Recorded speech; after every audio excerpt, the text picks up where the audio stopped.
Hello class 11th, welcome to the channel. तो यार हम लोग इस चैनल पर क्या पढ़ रहे हैं, मैं आपको पहले चैनल का ओवरव्यू दे देता हूँ। हम लोग टीएस ग्रेवाल बुक के क्वेश्चंस को सॉल्व करेंगे, ठीक है। तो अगर आप इस बुक से पढ़ते हो, आपके स्कूल में ये वाली बुक लगी है या ट्यूशन में ये वाली बुक चल रही है, तो इस चैनल से आपको बहुत हेल्प मिलने वाली है। मैं सारे प्रैक्टिकल प्रॉब्लम्स जो एक्सरसाइज के हैं, ठीक है, तो वो सारे मैं इस क्वेश्चन को, लाइक ये क्वेश्चन हो गया और भी जितने क्वेश्चन है इन वीडियोज में मैं सॉल्व करने वाला हूँ, ठीक है। और अकाउंटिंग इक्वेशन चैप्टर ऑलरेडी हमारा अपलोडेड है, ठीक है, तो आप प्लेलिस्ट में जाकर चेक कर सकते हो। अकाउंटिंग इक्वेशन अपलोडेड है और हम लोग बिल्कुल लेटेस्ट एडिशन, जो इस साल का 2024 का एडिशन है, उसी एडिशन से पढ़ाई कर रहे हैं, ठीक है। तो अगर आपको जर्नल एंट्री, ठीक है, अब मैं स्टार्ट कर रहा हूँ, समझाना स्टार्ट कर रहा हूँ चैप्टर को। तो जर्नल एंट्री के अगर आपको रूल्स पता है, ट्रेडिशनल रूल्स भी होते हैं, मॉडर्न रूल्स भी होते हैं, ठीक है। तो आप ट्रेडिशनल रूल से भी पढ़ सकते हो जर्नल एंट्री, और मॉडर्न रूल से भी पढ़ सकते हो, ठीक है। कोई भी रूल लो और जर्नल एंट्री आप स्टार्ट कर सकते हो, आपको समझ में आ जाएगी अगर आपको रूल्स याद हो गए तो बेसिकली क्या है, रूल्स ना हमें लर्न करने हैं। तो ये आप यहाँ पर मैंने कुछ रूल्स लिखे हैं और यहाँ पर अगर आप देखोगे ध्यान से तो 3 रूल्स दिख रहे हैं, ठीक है। तो मैं आपको पहले रूल्स समझा देता हूँ और उसके बाद हम क्वेश्चन करेंगे, ठीक है। तो रूल्स देखो, मैंने यहाँ पर 3 रूल्स लिखे हैं। तो अगर आप पहला रूल और दूसरा रूल देखोगे तो ये मॉडर्न क्लासिफिकेशन का, ये मॉडर्न रूल है, ठीक है, ये मॉडर्न वाला रूल है। तो यहाँ मैंने एम लिख दिया, ये मॉडर्न वाला रूल है। लेकिन जो थर्ड रूल है ये हमारा ट्रेडिशनल रूल है, नॉमिनल अकाउंट वाला रूल है, debit all expenses and losses, credit all income and gains, ठीक है। तो मैं ये ट्रेडिशनल रूल्स हैं, मैंने यहाँ पे टी लिख दिया। तो हम लोग क्या करेंगे, हम ये 3 रूल्स ही याद करेंगे, 2 रूल मॉडर्न वाले याद कर लेंगे और एक रूल हम ट्रेडिशनल वाला याद करेंगे। और इन्हीं रूल्स की हेल्प से हम पूरा चैप्टर जर्नल एंट्री का कर लेंगे, ठीक है। कोई भी जर्नल एंट्री ऐसी नहीं होगी जो इन 3 रूल्स में आपकी नहीं आए, ठीक है। इन 3 रूल्स में सारी जर्नल एंट्रीज कवर अप हो जाएंगी। तो रूल्स मैं आपको समझा देता हूँ ताकि याद करने में आसानी हो। तो पहला रूल कह रहा है एसेट्स इंक्रीजेस डेबिट और एसेट्स डिक्रीज क्रेडिट, ठीक है। ये एरोस जस्ट इंक्रीज को सिंबलाइज कर रहे हैं, ये वाले एरोस, ठीक है। ये डिक्रीज को सिंबलाइज कर रहा है, ये वाला एरो। तो ये पहला रूल क्या कह रहा है, जब भी एसेट्स बिजनेस में बढ़ेंगी, ठीक है, कहाँ बढ़ेंगी, इंक्रीज कहाँ पे, बिजनेस के अंदर, बिजनेस प्रेमिसेस में जब भी एसेट बढ़ेगी क्या करना है, डेबिट। जैसे मान लो कैश का इनफ्लो होना, दुकान में कैश का इनफ्लो होना, कैश आना, तो कैश आ रहा है तो एसेट होता है ना कैश। तो पहले आपको ना नेचर आइडेंटिफाई करना है कि कोई भी चीज है उसका नेचर क्या है। तो अगर कैश आ रहा है तो बिजनेस में आ रहा है तो डेबिट कर दो। कैश जा रहा है, बिजनेस में से कैश जा रहा है, मान लो हम पेमेंट कर रहे हैं, कैश का आउटफ्लो हो गया, पेमेंट कर रहे हैं, तो कैश कम हो रहा है यानी कि एसेट कम हो रहा है। तो जो एसेट कम हो रही है उस एसेट को क्रेडिट, जो पर्टिकुलर एसेट इंक्रीज कर रही है, बढ़ रही है, उसी पर्टिकुलर एसेट को डेबिट, ठीक है। जैसे मशीनरी खरीदा, फॉर एग्जांपल मशीनरी परचेज करा, तो मशीनरी खरीदे तो मशीनरी एसेट है, मशीनरी बढ़ गई बिजनेस में तो मशीनरी का अकाउंट करेंगे डेबिट। और कैसे खरीदेंगे, कैश का पे आउट, ठीक है, कैश जाएगा तो कैश क्या है, एसेट है, तो कैश जा रहा है बिजनेस में से तो कैश का आउटफ्लो है, तो कैश अकाउंट होगा क्रेडिट, ठीक है। हम क्वेश्चंस करेंगे, हमें और अच्छे से समझ आएगा, ये तो जस्ट मैं ओवरव्यू दे रहा हूँ, ठीक है। ऐसे ही सेकंड रूल है, कह रहा है लाइबिलिटीज इंक्रीज करेंगी तो क्रेडिट, लाइबिलिटीज डिक्रीज करेंगी तो डेबिट, ठीक है। तो ऐसे बिजनेस में लाइबिलिटीज इंक्रीज डिक्रीज के हिसाब से आपको याद रखना है, ठीक है। अब जैसे आपको लर्न कैसे करना है, देखो फर्स्ट रूल का सिर्फ ये याद कर लो, एसेट्स इंक्रीज होने पे डेबिट होती है, तो दूसरा उसका उल्टा, एसेट्स डिक्रीज होने पे क्रेडिट होती है। तो लर्न सिर्फ ये कर लो, ठीक है, पहली लाइन आप लर्न कर लो, ठीक है, जो मैंने अंडरलाइन करी। सेकंड रूल में आप याद करो, लाइबिलिटीज इंक्रीज होने पे होती है क्रेडिट, दूसरा उसका उल्टा है, लाइबिलिटीज घटने पे डेबिट है। ये हम उस टाइम माइंड में सोच लेंगे। आप सिर्फ एसेट्स इंक्रीज होने पे डेबिट करते हैं, ये लर्न करोगे, लाइबिलिटीज इंक्रीज करने पे क्रेडिट करते हैं, ये आप लर्न करोगे, ठीक है। और थर्ड रूल तो हमारा लैंग्वेज फॉर्मेट में है। तो थर्ड रूल कह रहे हैं debit all expenses and losses, credit all incomes and gains. तो ये आप 2-3 बारी बोलो, debit all expenses and losses, credit all income and gain, ये आपको याद हो जाएगा। इसका मीनिंग है खर्चा देखते ही, जैसे ही आपको खर्चा दिखा उसको डेबिट करो, डेबिट ऑल, क्या डेबिट करो, खर्चा या नुकसान। जैसे ही आपको क्वेश्चन में खर्चा या नुकसान दिखा आप उसको करोगे डेबिट। जैसे रेंट अकाउंट, रेंट क्या है, खर्चा है, डेबिट कर दो, ठीक है। अगर हम कमीशन दे रहे हैं, कमीशन देना क्या है, खर्चा, तो कमीशन का अकाउंट डेबिट करो, चो, ठीक है। खर्चा देखते ही आपने डेबिट करना है। कहीं पर इनकम या गेन दिखा, जैसे इंटरेस्ट मिला, तो इंटरेस्ट को क्रेडिट कर दो, जैसे इनकम और गेन दिखा छूटते ही क्रेडिट कर दो, ठीक है। खर्चा दिखा देखते ही डेबिट कर दो। तो ये 3 रूल्स हैं, ये 3 रूल्स आपको याद करने, क्या क्या याद करने, पहले का सिर्फ एसेट्स इंक्रीज करने पे डेबिट करते हैं, ये लर्न करना है। दूसरा आपको उस टाइम उल्टा कर देंगे, रिवर्स कर देंगे, क्योंकि 2 ही चीज़ है, या तो डेबिट है नहीं तो क्रेडिट है। सेकंड में लाइबिलिटीज इंक्रीज करने पे क्रेडिट करना है, ये लर्न करना है। दूसरा उसका उल्टा है, डिक्रीज पे डेबिट, वो हम उस टाइम सोच लेंगे। थर्ड रूल जो है वो हमारा लैंग्वेज फॉर्मेट में है। तो ये आप 2-3 बारी रीड करोगे कि खर्चों को डेबिट करना है और फायदे को क्रेडिट करना है। तो आपको तीनों रूल्स याद हो जाएंगे और पूरा चैप्टर हम इन 3 रूल्स की हेल्प से कर लेंगे, ठीक है। एक और बात आपको याद रखनी है कि हमारे को जो भी क्वेश्चंस करने हैं उसमें मिनिमम 2 एस्पेक्ट्स होंगे। मिनिमम कितने एस्पेक्ट्स होंगे? 2 एस्पेक्ट्स, ठीक है। तो एक डेबिट एस्पेक्ट होगा और एक क्रेडिट एस्पेक्ट होगा। मतलब अगर एक चीज डेबिट हो रही है तो कुछ ना कुछ तो क्रेडिट भी होगा। ऐसा नहीं होगा कि कोई जर्नल एंट्री ऐसी है जिसमें दोनों चीजें डेबिट हो रही हैं या दोनों चीजें क्रेडिट हो रही हैं। ऐसा नहीं होगा, डेबिट भी होगा और क्रेडिट भी होगा, ये दोनों चीजें साथ साथ चलेंगी, ठीक है। रूल्स मैंने डिस्कस कर लिए। स्टार्ट करते हैं आज का पहला क्वेश्चन और जर्नल एंट्री फॉर्म करनी सीखते हैं। स्टार्ट करते हैं आज की क्लास का पहला क्वेश्चन। कह रहा है generalized the following transaction in the books of Ram, ठीक है। देखो मैंने रूल्स ऊपर रखे हैं सामने क्योंकि अभी हमें रूल्स याद नहीं है, तो रूल्स बिल्कुल सामने रख दिए। तो पहला क्वेश्चन कह रहे हैं बिजनेस स्टार्टेड विद कैश। तो आपको ये समझना है जब भी बिजनेस स्टार्ट होगा तो 2 अकाउंट्स इन्वॉल्व होते हैं, ठीक है। कौन से 2 अकाउंट्स इन्वॉल्व होते हैं? आपको हमेशा क्या सोचना है, एक तो ये बात समझना कि फर्म के पॉइंट ऑफ व्यू से सोचना है, ठीक है। कि फर्म मतलब शॉप को, फर्म को, दुकान को एक इंडिविजुअल बॉडी, एक अलग बॉडी की तरह समझेंगे। ओनर को एक अलग बॉडी की तरह समझेंगे कि अलग ओनर जो है वो एक अलग इंडिविजुअल बॉडी है और फर्म जो है वो एक अलग इंडिविजुअल बॉडी है। तो हमें किसके पॉइंट ऑफ व्यू से सोचना है? हमें क्वेश्चंस को जब भी सॉल्व करेंगे पूरी 11th पूरी 12th में हम लोग फर्म के पॉइंट ऑफ व्यू से क्वेश्चंस को सॉल्व करेंगे, चाहे आप कोई भी चैप्टर कर रहे हो, ठीक है। तो बिजनेस स्टार्टेड विद कैश में हमें ये समझ में आया कि 2 अकाउंट्स है। एक तो है कैश अकाउंट इन्वॉल्व और दूसरा अकाउंट कौन सा इन्वॉल्व है? कैपिटल अकाउंट इन्वॉल्व है, ठीक है। ये 2 अकाउंट्स इन्वॉल्व है। तो बिजनेस के कैश बॉक्स में, जो दुकान का कैश बॉक्स होता है उसमें पैसा आएगा ना। अगर बिजनेस शुरू होगा तो फर्म के पास तो पैसा आएगा। तो कैश क्या होता है? इसका नेचर आइडेंटिफाई करेंगे। इसका नेचर होता है एसेट नेचर, ठीक है। तो कैश का नेचर है एसेट। तो दुकान में एसेट बढ़ जाएगी ना, तो जो एसेट बढ़ जाएगी उसी एसेट को क्या करेंगे? डेबिट करेंगे। तो कैश अकाउंट को क्या करेंगे? डेबिट। डेबिट को शॉर्ट में लिखते हैं डीआर, ठीक है, डेबिट करेंगे। और कैपिटल, यही पैसा क्या है? लाइबिलिटी है। कैपिटल का नेचर होता है लाइबिलिटी, क्योंकि इसको लाइबिलिटी इसलिए मानते हैं क्योंकि ये ओनर से लिया गया पैसा है। तो सेम 1 लाख रुपीज को हम एसेट भी मानते हैं, सिर्फ फर्स्ट एंट्री में ये थोड़ा रूल लगता है ऐसे वाला। और उसी 1 लाख रुपीज को हम लाइबिलिटी भी मानते हैं क्योंकि ये ओनर का पैसा है, फर्म का पैसा नहीं है। तो अब यहाँ पर क्या हुआ? लाइबिलिटी भी बढ़ गई, ठीक है। कैपिटल बढ़ गई ना, बिजनेस में पैसा इन्वेस्ट होगा तो कैपिटल बढ़ गई। तो लाइबिलिटी बढ़ने पे क्या करते हैं? क्रेडिट। तो कैपिटल अकाउंट को क्या करेंगे?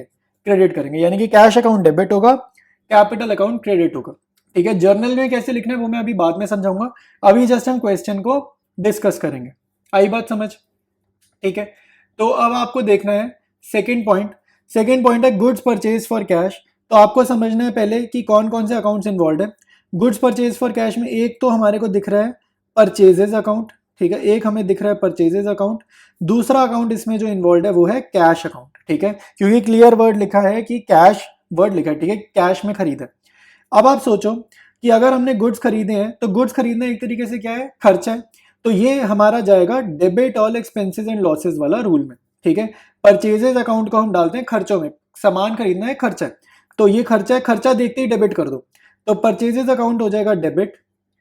और कैश कम होगा ना, दुकान में से पैसा चला जाएगा, ठीक है। गुड्स खरीद रहे हैं, स्टॉक खरीद रहे हैं, दुकान में से पैसा कम हो जाएगा। तो एसेट डिक्रीज होने पे, एसेट कम होने पे क्या करते हैं? क्रेडिट। तो कैश अकाउंट हो जाएगा क्रेडिट। आई बात समझ में? ठीक है। नेक्स्ट एंट्री डिस्कस करेंगे। कह रहा है goods purchase from Pankaj on credit. अब आपको देखो क्लियर कट लिखा है ऑन क्रेडिट। क्रेडिट मतलब उधार पे सामान लेकर आए हैं। तो क्रेडिट परचेज क्या होती है? क्रेडिट परचेज जनरेट्स क्रेडिटर, ठीक है। ये आप लाइन याद कर लो, क्रेडिट परचेजेस जनरेट्स क्रेडिटर। मतलब जब भी हम क्रेडिट परचेज करेंगे हमारे को बिजनेस में क्रेडिटर मिल जाएंगे, ठीक है। तो goods purchase from Pankaj on credit. तो अगेन परचेज तो करिए, तो परचेजेस अकाउंट एक तो इन्वॉल्व हो गया और दूसरा हमने इसको पैसे नहीं दिए ना, पैसे नहीं दिए तो कैश अकाउंट इन्वॉल्व नहीं करेंगे। पंकज हमारा क्रेडिटर हो जाएगा, एक दूसरा अकाउंट ये इन्वॉल्व हो जाएगा। अब कौन सा डेबिट करना है कौन सा क्रेडिट करना है ये हम समझेंगे। तो आपको समझना है भाई, अगर गुड्स खरीदे परचेज खर्चा है तो खर्चा देखते ही क्या करना है? डेबिट करना है। तो परचेजेस अकाउंट होगा डेबिट। और पंकज क्या है? अगर मैं उधार पे सामान लेकर आया हूं तो मुझे इसको बाद में पैसे देने पड़ेंगे ना, तो कर्जा चढ़ गया फर्म के ऊपर, तो लाइबिलिटी बढ़ गई। कर्जा चढ़ गया मतलब लाइबिलिटी बढ़ गई। तो जो लाइबिलिटी इंक्रीज हुई है उसी लाइबिलिटी को करो क्रेडिट। तो पंकज को कर देंगे क्रेडिट 18,000, ठीक है। अमाउंट के कॉलम से अमाउंट देख लेंगे, तो अमाउंट तो सिंपल है, जो गिवन है वही अमाउंट लिखना। नेक्स्ट है goods sold to Naresh on credit. तो यहां पर आपको देखो सेल्स की एंट्री है, तो गुड्स बेचना तो फायदे की बात है, बिजनेस हम कर रहे हैं, सेल्स कर रहे हैं, तो ये तो फायदे की बात है। और नरेश को बेचे ऑन क्रेडिट, ऑन क्रेडिट मतलब अगर आज उधार पे बेचे हैं तो फ्यूचर में पैसा मिलेगा, तो फ्यूचर में पैसा मिलेगा तो एक तरीके से पॉजिटिव बात है, तो एसेट है। ठीक है, तो यहाँ पे एसेट कौन है, नरेश, और ये कौन सी एसेट है, डेटर है ये। ठीक है, तो नरेश को कर देंगे डेबिट क्योंकि एसेट है ये, और गुड्स बेचना फायदे की बात है तो इनकम और गेन वाली कैटेगरी में डालेंगे और सीधे सीधे क्रेडिट कर देंगे, तो सेल्स अकाउंट हो जाएगा क्रेडिट। आई बात समझ में कैसे कर रहे हैं हम इन क्वेश्चंस को? ठीक है, आगे डिस्कस करेंगे। Goods return to Pankaj. ठीक है, गुड्स रिटर्न टू पंकज का मतलब है गुड्स आपके पंकज को वापसी करे। ठीक है, ये कनेक्टेड एंट्री है, अप्रैल 7 की एंट्री और पंकज देखो आपको अप्रैल 3 में दिख रहा है, ये इसकी कनेक्टेड एंट्री है। तो जो अप्रैल 3 में एंट्री करी है ना, परचेजेस डेबिटेड पंकज क्रेडिटेड, ये उसका रिवर्स काम है, गुड्स रिटर्न टू पंकज मतलब इसका उल्टा काम है, तो आपको एंट्री भी उल्टी करनी है, मतलब पंकज टू परचेजेस कर देंगे। ठीक है, परचेजेस नहीं लिखते, परचेज रिटर्न लिखेंगे, पंकज टू परचेज रिटर्न। ये मैं आंसर करूंगा तो ये एंट्री लिखूंगा, आपको और अच्छे से समझ में आएगी। फिर है गुड्स रिटर्न बाय नरेश, ये भी देखो अप्रैल 5 और अप्रैल 9 आपकी कनेक्टेड एंट्री है, तो अप्रैल 5 की एंट्री की उल्टी एंट्री करेंगे अप्रैल 9 में। ठीक है, ये भी जब मैं आपको आंसर कराऊंगा तब अच्छे से समझ में आएगी। नेक्स्ट है कैश पेड टू अजय, देखो दो अकाउंट इन्वॉल्व दिखने चाहिए, एक तो कैश और एक अजय। पेड का कोई अकाउंट नहीं होता, कई बार बच्चे ना पेड अकाउंट बना देता है, पेड अकाउंट नहीं बनाना। ठीक है, कैश पेड टू अजय, तो कैश पे कर रहा हूं ना, तो दुकान में पैसा बढ़ रहा है कम हो रहा है, आप सोचो जरा। तो शॉप में पैसा कम हो रहा है, कैश का नेचर क्या है, एसेट, तो जैसे ही पैसा कम होगा तो कैश अकाउंट को तो कर देंगे क्रेडिट। ठीक है, तो कैश अकाउंट तो हो जाएगा क्रेडिट, और डेबिट क्या करेंगे, अजय को डेबिट करेंगे। अजय को डेबिट इसलिए करेंगे क्योंकि भाई अगर मैं अजय को पैसा दे रहा हूं तो कोई रीजन होगा ना, मैं कोई कर्जा चुका रहा हूँ, ऐसी फालतू में किसी को पैसे थोड़ी दे दूंगा, तो लाइबिलिटी कम हो रही है, लाइबिलिटी कम हो रही है इसलिए डेबिट। नेक्स्ट है कमीशन रिसीव्ड, कमीशन रिसीव्ड में आपको ये समझना है कि रियलिटी में आपको मिला क्या, कमीशन मिली का मतलब क्या, मिला क्या, मिला तो कैश ना, तो पैसा मिल गया, तो पैसा मिलना या पैसा बढ़ना बेसिकली एसेट बढ़ने पे क्या होगी, डेबिट। और कमीशन अकाउंट है दूसरा अकाउंट जो क्वेश्चन में, कमीशन, कमीशन क्या फायदा है, इनकम और गेन है, इनकम और गेन देखते ही क्रेडिट, तो कमीशन अकाउंट हो जाएगा क्रेडिट। ठीक है, रूल्स आपके सामने है, उसी अकॉर्डिंग मैं क्वेश्चंस यहाँ पर सॉल्व करा रहा हूँ, और यही रूल से अगर आप क्वेश्चन करोगे तो आपको सारे क्वेश्चंस बहुत अच्छे से समझ में आ जाएंगे। नेक्स्ट है फर्नीचर परचेज्ड, तो फर्नीचर खरीदा है भाई हमने, तो कैसे खरीदा है भाई, कुछ नहीं लिखा, क्वेश्चन साइलेंट है, मतलब कैश में खरीदा है, तो फर्नीचर अकाउंट डेबिटेड। ठीक है, क्योंकि बिजनेस में एसेट बढ़ रही है तो एसेट बढ़ने पे डेबिट, तो फर्नीचर अकाउंट डेबिटेड, और पैसे दिए ना तो कैश कम हो रहे, तो एसेट कम हो रही है, तो कैश अकाउंट क्रेडिटेड। फिर है rent paid to Amit, rent तो खर्चा है और पे कर रहे हैं, तो अमित को इंपॉर्टेंस नहीं देंगे क्योंकि पे कर दिया ना, कैश ट्रांजेक्शन में बंदे के नाम की इंपॉर्टेंस नहीं होती, ये बात आपको याद रखनी है, कैश ट्रांजेक्शन में बंदे के नाम की इंपॉर्टेंस नहीं होती है। तो रेंट खर्चा है, खर्चा देखते ही डेबिट, और पे कर रहे हैं तो कैश अकाउंट क्रेडिट। ठीक है, एसेट कम होने पर क्रेडिट। नेक्स्ट है sold goods to Sumit for cash, तो गुड्स हम बेच रहे हैं सुमित को फॉर कैश, देखो कैश ट्रांजेक्शन है तो बंदे के नाम की इंपॉर्टेंस नहीं है, तो सुमित की इंपॉर्टेंस नहीं है, तो माल बेचा है ना, पैसा आया होगा, तो पैसा आया होगा तो एसेट बढ़ गई, पैसा बढ़ गया ना, तो जो एसेट बढ़ गई वही डेबिट, तो कैश अकाउंट डेबिटेड। और सेल करना क्या है, इनकम और गेन है, तो छूटते ही क्रेडिट, इनकम और गेन देखते ही क्रेडिट, तो सेल्स अकाउंट क्रेडिट हो जाएगा। ठीक है, तो ये भी मैंने यहाँ लिख दिया। ठीक है, आई थिंक ये आपका स्किप हो गया, स्क्रीन पे आया नहीं था, तो सोल्ड गुड्स टू सुमित अब आपको दिख रहा होगा कैश डेबिट सेल्स क्रेडिट। ठीक है, इसके बाद है कैश सेल्स, कैश सेल्स का मतलब क्या होता है भाई, 2 मिनट सोचो ध्यान से, आपको दोनों अकाउंट दिख रहे हैं, आपको कैश अकाउंट भी दिख रहा है, आपको सेल्स अकाउंट भी दिख रहा है। कैश सेल्स मतलब कि हमने गुड्स को सेल करा है और बदले में कस्टमर ने हमें कैश में पेमेंट करा है। ठीक है, तो हमने कैश सेल करी, जैसे आप दुकान पे कुछ खरीद के आए तो आपने उसको पैसे दे दिए शॉपकीपर को, तो शॉपकीपर के पॉइंट ऑफ व्यू से सोचेंगे तो ये क्या हुआ, कैश सेल्स, उसने माल बेचा और पैसे ले लिए। ठीक है, तो कैश सेल्स में 2 अकाउंट हो गए, कैश और एक सेल्स, सेम एंट्री जो अप्रैल 9 में लिखा है ना, cash debit sales credit, same answer. ठीक है, अप्रैल 19 और अप्रैल 24 सेम आंसर। नेक्स्ट है cash receive from Naresh on account, on account का मतलब है कि पैसा मिला है, इंस्टॉलमेंट की फॉर्म में मिला है, सारा पैसा नहीं मिला। अब आप ऊपर देखो, नरेश आपको अप्रैल 5 में दिख रहा है, तो 12,000 का सामान बेचा था, उसके बाद अप्रैल 9 को उसने 1400 का रिटर्न कर दिया था। ठीक है, तो 12,000 में से 1,400 गए तो 10,600 मेरे को उससे लेने हैं, लेकिन उसने कितने दिए, अभी सिर्फ 5,000 ही उसने दिए।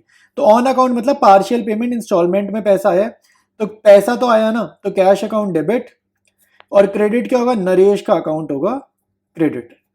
आई बात समझ। फिर है सैलरी पे करनी है, सैलरी पे नहीं करनी, पेड है, पेड मतलब कर दी पे। तो सैलरी पे करना बिजनेस के पॉइंट ऑफ व्यू से खर्चा है, ठीक है, हम ओनर है, तो डेबिट हो जाएगा, ठीक है, सैलरी को करेंगे डेबिट, ठीक है, सैलरी अकाउंट होगा डेबिट, और कैश अकाउंट होगा क्रेडिट, क्योंकि बिजनेस में से तो पैसा कम हो गया ना, तो कैश अकाउंट होगा क्रेडिट, ठीक है। तो सारे के सारे पॉइंट्स मैंने यहाँ डिस्कस कर लिए। अब जल्दी से इस क्वेश्चन को हम जर्नल के फॉर्मेट में लिख लेते हैं और अपना क्वेश्चन नंबर 1 आज की क्लास का पहला क्वेश्चन कंप्लीट करते हैं। देखो भाई, जर्नल का फॉर्मेट आपके सामने है। पहला कॉलम बनेगा डेट का, इसमें हम हर ट्रांजैक्शन की डेट लिखेंगे। सेकंड कॉलम पर्टिकुलर्स का बनेगा, इस कॉलम में हम लोग मेन जर्नल एंट्री लिखेंगे। एलएफ का कॉलम आपने फॉर्मेलिटी के लिए बनाना है, ये कॉलम खाली छोड़ना है, ये जब बनाना जरूर है लेकिन खाली छोड़ेगा, इसको बोलते हैं लेजर फोलियो, ठीक है। और फोलियो वर्ड का मीनिंग क्या होता है ये आपको पता होना चाहिए। फोलियो का मीनिंग होता है पेज नंबर, ठीक है, फोलियो का मीनिंग होता है पेज नंबर। वाइवा में कभी कभी पूछ लेते हैं फोलियो वर्ड का मीनिंग बताओ, आपने वन वर्ड आंसर बोलना है, आपने बोलना है पेज नंबर। फिर आपका कॉलम बनेगा डेबिट, और ब्रैकेट में रुपीज मतलब ये अमाउंट का कॉलम है। यहाँ पे क्रेडिट, सीआर मतलब क्रेडिट, ये अमाउंट का कॉलम है। ऊपर जर्नल लिखोगे हेडिंग में, और उसके ऊपर आप एक लाइन और लिखोगे in the books of. In the books of मतलब किस बिजनेसमैन की, किस प्रोप्राइटर की हम बुक्स प्रिपेयर कर रहे हैं, तो हमारे ओनर का नाम है राम, तो in the books of Ram journal. फिर ये जर्नल का फॉर्मेट बनाना है, डेट के कॉलम में डेट लिखेंगे, और मैं पहली ट्रांजेक्शन का आंसर लिख रहा हूँ, बिजनेस स्टार्टेड विद कैश। तो आपको इस लाइन से चिपका कर, बिल्कुल इस लाइन से चिपका कर आपने लिखना है कैश अकाउंट, जो भी डेबिट होगा वो इस लाइन से चिपका कर। यहाँ पर डेबिट जो है वो आपको इस लाइन से चिपका कर लिखना है, कैश अकाउंट इस लाइन से चिपकाना है, डेबिट इस लाइन के साथ लगाना है। यहाँ पे थोड़ी सी स्पेस छोड़ेंगे और लिखेंगे टू, और जो क्रेडिट हो रहा है उसको हम यहाँ पर लिख देंगे, तो टू कैपिटल अकाउंट। तो टू वर्ड का मतलब ना क्रेडिट होता है, ठीक है, अकाउंट्स में टू वर्ड का मीनिंग क्या होता है, क्रेडिट। यहाँ पे सीआर मत लिखना, cash account debited to capital account, और अमाउंट के कॉलम में आप अमाउंट लिख दोगे, तो ये 1 लाख रुपीज डेबिट में लिखेंगे, डेबिट के सामने क्रेडिट वाले का अमाउंट क्रेडिट के कॉलम में लिखेंगे यहां पर, ठीक है। तो ये आपकी हो जाएगी जर्नल एंट्री, ठीक है, आई बात समझ में, ठीक है। अब एक काम और होता है नरेशन का। नरेशन मैं सिर्फ इसी पार्ट में समझा रहा हूं, नरेशन आपको याद नहीं करनी, क्वेश्चन से देख देख कर बनानी है।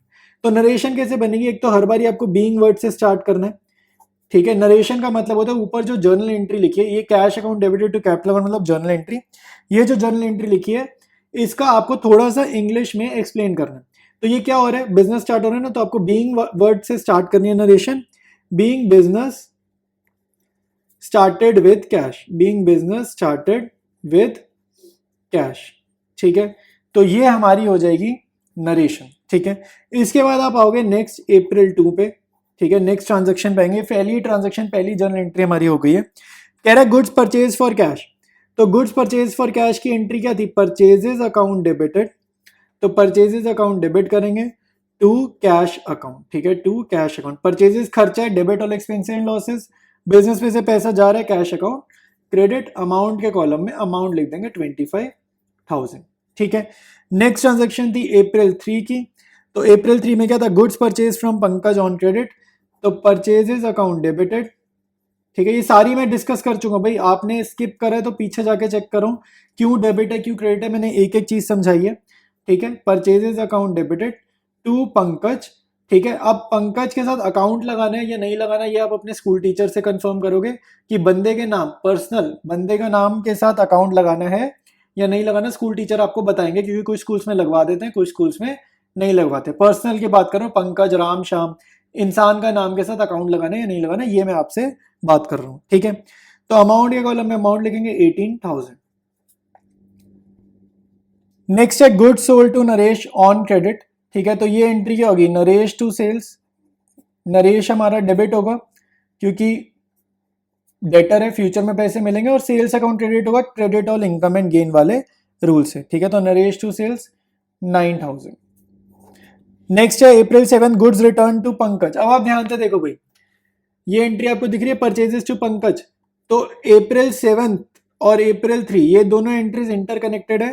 पंकज से पहले हमने माल जो यानी कि गुड्स खरीदे हैं अप्रैल 3 को, अब इसको रिटर्न कर रहे हैं, तो इसका उल्टा काम हो रहा है ना अप्रैल 7 को, तो इसकी उल्टी एंट्री बनाओ, यानी कि परचेजेस डेबिट है तो इसको कर दो क्रेडिट, और ये जो आपको पंकज क्रेडिट दिख रहा है इसको कर देंगे डेबिट। ठीक है, बिल्कुल उल्टी एंट्री आप बनाओगे। लेकिन यहाँ पे खाली परचेजेस नहीं लिखना, क्योंकि हम क्या कर रहे हैं, रिटर्न कर रहे हैं ना, तो यहाँ पर एक वर्ड ऐड कर देना, परचेजेस रिटर्न अकाउंट। ठीक है, रिवर्स एंट्री हमने बनाई है, रिटर्न वर्ड ऐड कर देना, ये याद रख लेना। और आपको अमाउंट कितना लिखना है, आपको क्वेश्चन में गिवन होगा 12,000। ठीक है, अमाउंट गिवन है 12,000, तो अमाउंट के कॉलम में अमाउंट लिख दो 12,000। नेक्स्ट एंट्री है अप्रैल 9 की, गुड्स रिटर्न बाय नरेश। तो अब नरेश को हमने अप्रैल 5 को माल बेचा है, नरेश टू सेल्स आपको दिख रहा है। ठीक है, तो इसकी उल्टी एंट्री क्या होगी, सेल्स होगा डेबिट, यहाँ क्रेडिट तो यहाँ डेबिट, नरेश डेबिट है तो नीचे उल्टा करना है ना, तो क्रेडिट कर दो, उल्टा मतलब डेबिट को क्रेडिट, क्रेडिट को डेबिट। ठीक है, तो ये रिटर्न है ना, तो सेल्स के साथ जस्ट एक वर्ड ऐड कर दो, रिटर्न वर्ड। ठीक है, तो सेल्स रिटर्न अकाउंट, और अमाउंट आ जाएगा 1400। ठीक है, तो ये हमारी अप्रैल 9 की भी एंट्री हो जाएगी। तो नेक्स्ट एंट्री हमारी क्या है, नेक्स्ट एंट्री है हमारी कैश पेड टू अजय। ठीक है, कैश पेड टू अजय का मतलब है अजय को करेंगे डेबिट और कैश को करेंगे क्रेडिट। कैश को क्रेडिट इसलिए कर रहे हैं क्योंकि एसेट कम हो रही है, एसेट कम होने पे क्रेडिट, और अजय को डेबिट इसलिए कर रहे हैं क्योंकि लाइबिलिटी कम हो रही है। ठीक है, लाइबिलिटी कम होने पे डेबिट, कर्जा चुका रहे हैं ना हम, अजय को पेमेंट फालतू में थोड़ी करेंगे, कर्जा चुका रहे हैं, इसलिए अजय होगा डेबिट। और अमाउंट के कॉलम में अमाउंट लिख देंगे 6,000 रुपीज। अप्रैल 12 है, कमीशन रिसीव्ड। कमीशन रिसीव मतलब पैसा बिजनेस में आया तो डेबिट करेंगे, पैसा आने पे हमेशा डेबिट। ठीक है, एसेट बढ़ गई। और to commission received account, commission received account. ठीक है, credit all income and gain, फायदे की बात है तो क्रेडिट कर देंगे। ठीक है, तो अमाउंट आ जाएगा 2700। ठीक है, वीडियो की भाई बिगनिंग में मैंने रूल समझाया, अगर आपने स्किप करके यहाँ तक पहुंचे तो एक बार बिगनिंग में देख लो, मैंने रूल समझाए हैं और पूरा क्वेश्चन मैंने बहुत अच्छे से डिस्कस करा है, इसलिए आपको लग रहा होगा थोड़ा फास्ट करा रहा हूँ। ठीक है, आंसर फास्ट इसलिए कर रहा हूँ क्योंकि क्वेश्चन ऑलरेडी डिस्कस कर दिया। नेक्स्ट एंट्री है फर्नीचर परचेज। तो फर्नीचर खरीदा है हमने, तो फर्नीचर अकाउंट होगा डेबिटेड क्योंकि एसेट बढ़ गई है, और एक एसेट हमारी कम हो रही है कैश, क्योंकि पैसे दिए हैं तो कैश हमारा बिजनेस में कम हो गया, तो 7,000 अमाउंट है, 7,000 लिख देंगे दोनों जगह। ठीक है, furniture account debited to cash account. Next है रेंट पेड टू अमित। तो रेंट क्या है, खर्चा है, debit all expenses and losses, खर्चा देखते ही डेबिट करेंगे, रेंट अकाउंट डेबिटेड। पैसे दिए हैं तो पैसे बिजनेस से बाहर जा रहे हैं तो क्रेडिट, एसेट कम होने पे क्रेडिट। ठीक है, तो रेंट पेड टू अमित आपका आ जाएगा 5,000। ठीक है, 5,000 अमाउंट इसका गिवन है।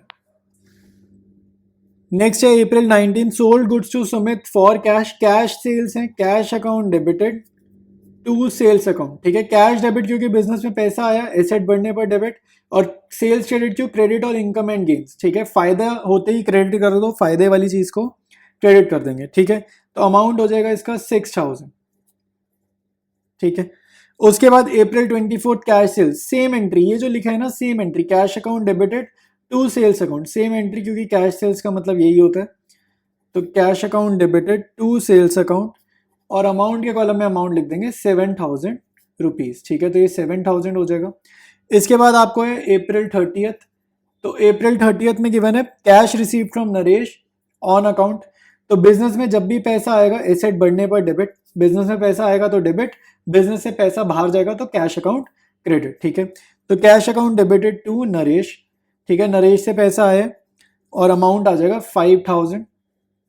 ठीक है, क्वेश्चन में गिवन अमाउंट 5,000। लास्ट एंट्री इस क्वेश्चन की करेंगे, लास्ट एंट्री है सैलरीज पेड, अप्रैल 30 की एंट्री है ये भी। तो सैलरीज पेड मतलब सैलरी क्या, खर्चा, खर्चा मैंने आपको समझाया, खर्चा देखते ही डेबिट करो, तो सैलरीज अकाउंट कर देंगे यहाँ पर डेबिट टू कैश अकाउंट। ठीक है, बिजनेस से पैसा बाहर जाएगा तो कैश अकाउंट क्रेडिट, और अमाउंट के कॉलम में अमाउंट लिख देंगे 10,000 10,000। ठीक है भाई, तो ये कंप्लीट क्वेश्चन नंबर 1 हमारा हो गया विद कॉन्सेप्ट। ठीक है, विद रूल्स, जर्नल के रूल्स, और पहला क्वेश्चन हमने कर लिए। आने वाले वीडियोस में हम लोग चैप्टर को कंटिन्यू करेंगे और सभी क्वेश्चंस को मैं यहाँ पर अच्छे से सॉल्व करा दूंगा। ठीक है, तो वीडियो, अगर आज चैनल पर पहली बार विजिट कर रहे हो तो वीडियो को लाइक कर दो अच्छा लगा है तो, और अपने फ्रेंड्स के साथ शेयर कर दो। बाकी मिलते हैं हम लोग नेक्स्ट वीडियो से।